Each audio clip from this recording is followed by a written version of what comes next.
Picnic తీసుకొచ్చాను అనుకోరా, వెళ్దాం వెళ్దాం అంటాం. పెద్ద అబ్బాయిని తీసుకుని మా పెద్ద అబ్బాయిని తీసుకుని వీరబాబు స్వామి టెంపుల్కి వచ్చానండి. మొన్న వీడియో తీసి పెట్టాను కదా, పిల్లలు మొండిగా ఉన్న చేసినాను. ఈరోజు అమావాస్య కదా, అలాగ సండే ఖాళీయే కదా అని ఈ టెంపుల్కి వచ్చాము. ఇద్దరం కలిసి వస్తున్నాడు చూడండి, నడుచుకుంటే నిదానంగా. వాడిని వీడియో తీయొద్దంట, కానీ ఇక్కడ మటుకు పక్కా 100% నమ్మొచ్చండి.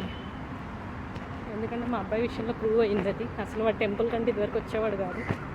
ఇప్పుడు మేము కాళీమాత టెంపుల్కి వెళ్ళి బస్ స్టాండ్ దగ్గర విజయవాడలో సరస్వతి, కాళీమాత, లక్ష్మీ, మహాలక్ష్మి వారు ఉంటారు. అక్కడి నుంచి మేము ఇక్కడికి వస్తుందన్నమాట.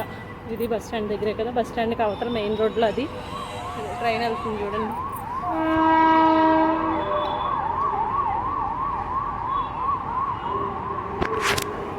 అది రోడ్డు. ప్రతి చోట సత్యనారాయణ స్వామి పూజలు జరుగుతున్నాయి.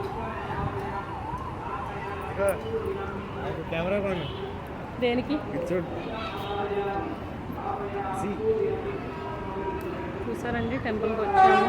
ప్రతి ఒక్కరూ అక్కడి నుంచైనా దండం పెట్టుకోండి, ఏమో మార్పు రావచ్చు. మీకు బాగా అయిన తర్వాత ఇక్కడికి వచ్చి మొక్కుబడి తీర్చుకోండి. మనస్ఫూర్తిగా ఇంట్లో కూర్చొని దండం పెట్టుకున్నా చాలు, మనం రాలేకపోతే.